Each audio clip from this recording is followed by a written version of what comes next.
अस्सलाम वालेकुम। उम्मीद है आप सब लोग खैरियत से होंगे। और ये आज आप देखें मैंने क्या बनाया है। और उम्मीद है आपको जब मैं बताऊंगी कि ये क्या चीज़ है तो आप लोग भी बनाएंगे और खुशी खुशी बनाएंगे। ठीक है। ये दिल्ली के की रेसिपी है जो पार्टीशन के बाद की है। और मैंने आगे जाके मैं आपको इसको जैसे जैसे पकाती जाऊंगी आपको बताती जाऊंगी कि ये इसकी हिस्ट्री क्या है।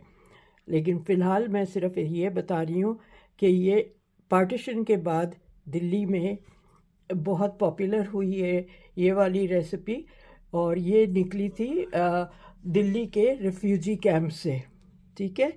तो उम्मीद है आप लोग देखेंगे तो इसका आपको मैं पूरी डिटेल में सारी हिस्ट्री बता दूंगी। तो मैं आपसे रिक्वेस्ट करती हूँ कि प्लीज़ मेरे चैनल को सब्सक्राइब करें, शेयर करें और लाइक करें। और मैं अब किचन में चलती हूँ और आपको स्टेप बाय स्टेप सब कुछ दिखाती हूँ। ठीक है। तो चलते हैं किचन में।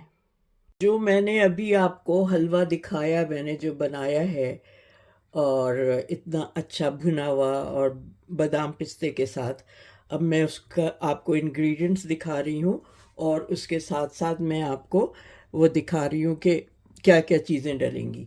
ठीक है। ये ब्रेड है, ब्रेड स्लाइसेस हैं, कॉर्नर का भी है। ये अबाउट 400 ग्राम्स है। ठीक है। मैंने वज़न कर लिया है, ये 400 ग्राम्स है। अच्छा, इसमें कुछ काजू मैं काट के डालूंगी, बादाम पिस्ते कट के डालेंगे, इलायची का पाउडर है। ये है अबाउट 1 कप शुगर। ठीक है, 1 कप शुगर है। और ये है 600 ml पानी। और ये है 250 ml दूध। ठीक है। इसको मैं बनाऊंगी तो आपको बताती जाऊंगी कि इसमें पानी ज़्यादा क्यों पड़ रहा है और दूध कम क्यों पड़ रहा है। वो सारी इसके पीछे एक हिस्ट्री है, एक तारीख़ है जिस वजह से ये ब्रेड का हलवा बना था। तो मैं जैसे जैसे बनाती जाऊंगी आपको बताती जाऊंगी। सबसे पहले मैं ज़रा ये बादाम पिस्ते चॉप कर लूँ और ये क्रम्स बना लूँ, ब्रेड के क्रम्स बना लूँ। तो उसके बाद मैं आपसे मिलती हूँ। घी भी चाहिए, मैं घी भी अभी निकालूंगी। ठीक है। घी मुझे चाहिए 3 4 5 8 टेबल स्पून। ठीक है। तो ये मैं करके आपको दिखाती हूँ। सबसे पहले इसको क्रम्स बना लूँगी, बादाम पिस्ते इनको चॉप कर लेती हूँ। ये तो कटे हुए हैं, इनको मैं हल्का सा फ्राई करके डाल दूँगी, क्रिस्पी हो जाएगा। ठीक है। तो चलें, मैं मिलती हूँ अभी आपसे थोड़ी देर में। हाँ जी। तो ये मैंने अबाउट 3 टेबल स्पून इसमें वो डाला है घी। जैसे ये घी पिघल जाता है तो ये मैंने क्रम्स बना लिए हैं ब्रेड के। इनको भूनना है, जैसे सूजी वगैरह हम भूनते हैं उसी तरह इसको भी भूनना है।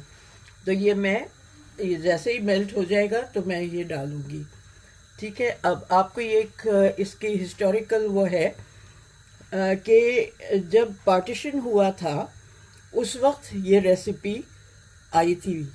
तो मेरे वालदा उनके कोई दिल्ली से, उनके कुछ रिश्तेदार दिल्ली से आए थे कराची।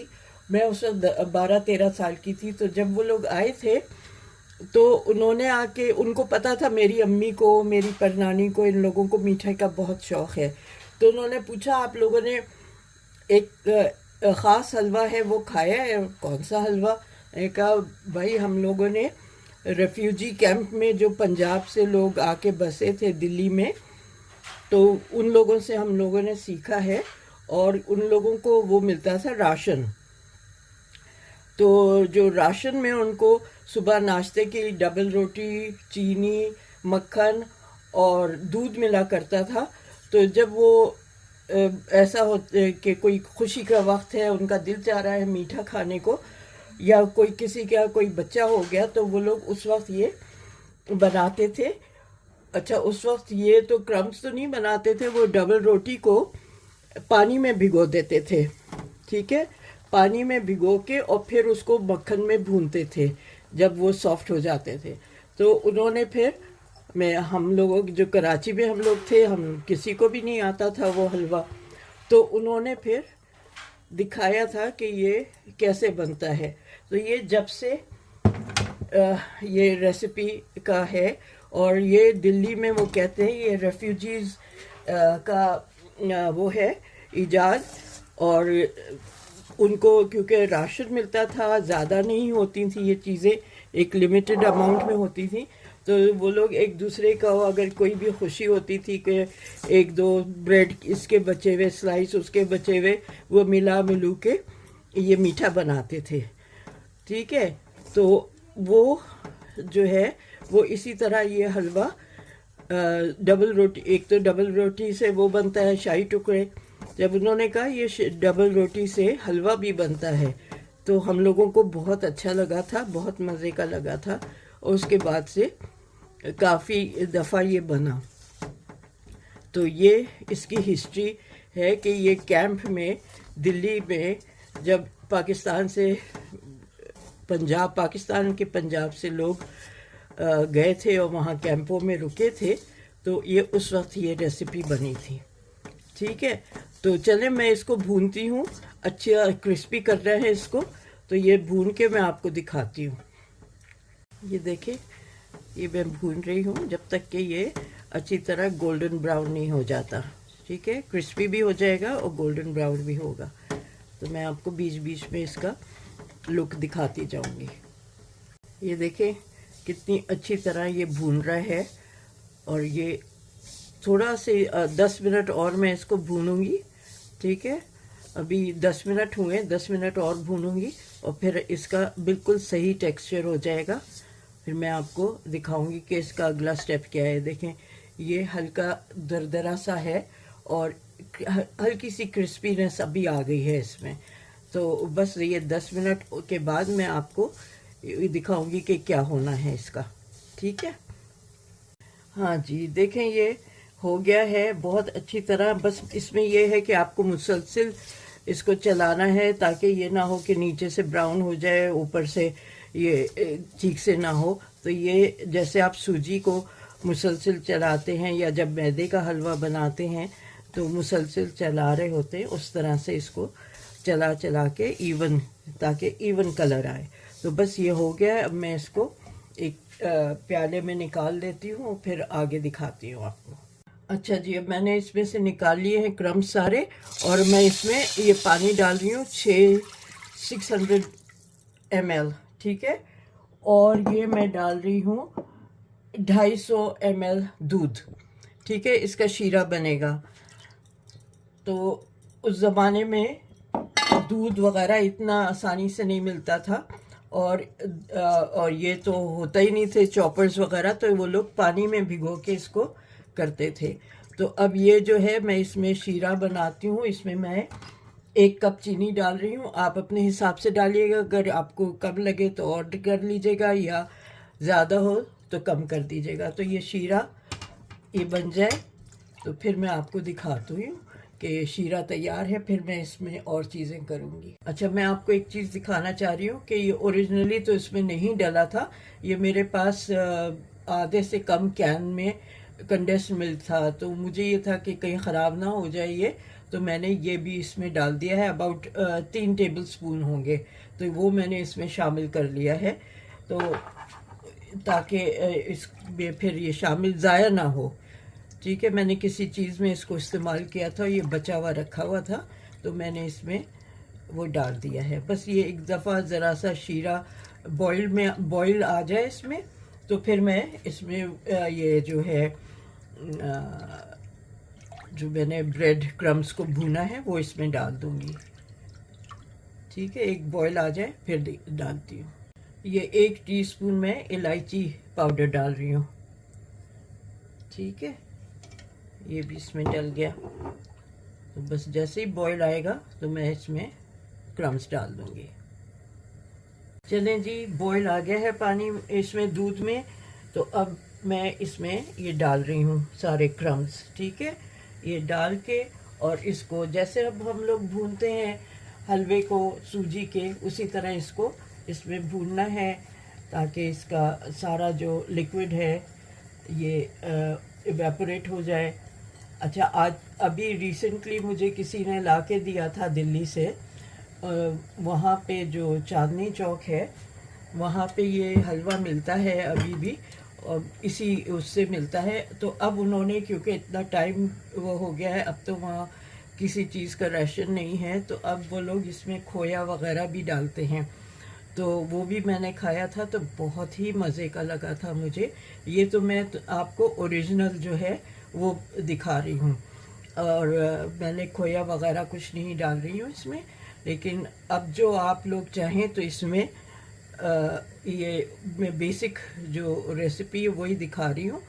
आप चाहें तो जब बनाएं तो इसमें आप खोया भी डाल सकते हैं। कुछ लोग इसमें वो भी डालते हैं, सेफ्रॉन भी डालते हैं, उसकी स्ट्रिंग्स डाल देते हैं दूध में भिगो के। ठीक है, तो आप ज़ाफ़रान भी डाल सकते हैं, उससे भी इन्हांस होगा फ्लेवर इसका। तो ये इस तरह से मैं बस इसको पकाती रहूँगी, ज़रा सा ये भून जाए तो फिर मैं आपको दिखाऊंगी इसका।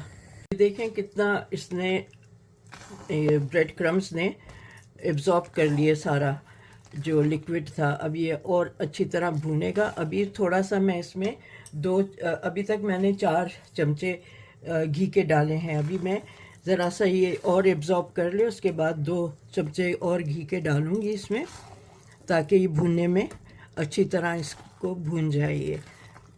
ठीक, ओके, ये देखें बहुत अच्छा, बहुत ही अच्छी खुशबू आ रही है। तो जैसे नहीं वो ब्रेड क्रम्स की और इसकी सब मिला के बहुत अच्छी आ रही है। तो बस मैं इसको और करके जब घी डालूंगी तो आपको दिखाऊंगी। देखें जी, मैंने घी डाल दिया है इसमें। अब इसको और अच्छी तरह ये भून जाएगा। जो एक ब्रेड में स्लाइस में एक कच्चापन होता है वो तो हमने पहले उसको भून के ख़त्म कर लिया था, और अब ये बाकी का जो है ये भून के ख़त्म हो जाएगा। ठीक है, अच्छा जी, ये मैंने फ्राई पैन में 1 टेबलस्पून वो डाला है घी। इसमें मैं ये आधा कप जो है ये डाल रही हूँ काजू, और ये मैं डाल रही हूँ इसमें बादाम। ये इनको भून के और इसमें मिला लूँगी। ठीक है, तो मैं आपको दिखा दूँ।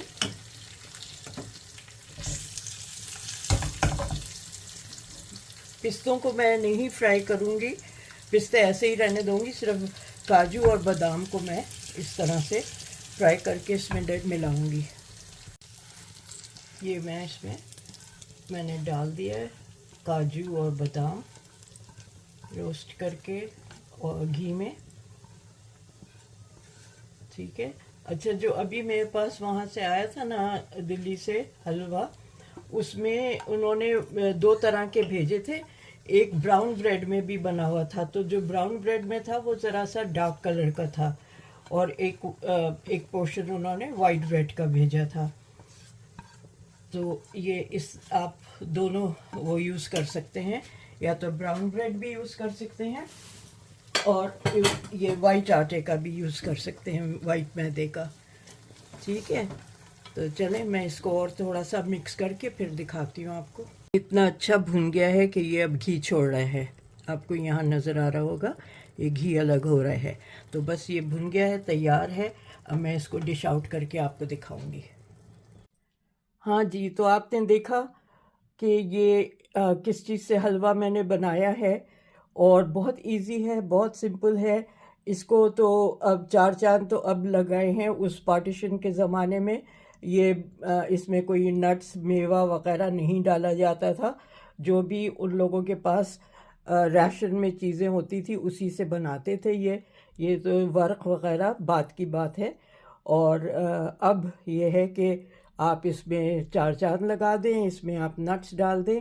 लेकिन उस ज़माने में राशनिंग की वजह से बहुत ही लिमिटेड अमाउंट में, और जब किसी कैंप में किसी के यहाँ कोई बच्चा होता था या कोई खुशी होती थी या किसी को घर मिलता था, तो उस वक्त जो भी उनके पास अवेलेबल डबल रोटी, मक्खन, दूध, चीनी होती थी, उससे ये लोग बनाया करते थे। जो वेस्ट पंजाब से लाहौर, पिंडी और सियालकोट और फैसलाबाद से गए हुए लोग थे, वो जो वहाँ जाके सेटल हुए हिंदू और सिख, उन लोगों ने ये बनाए।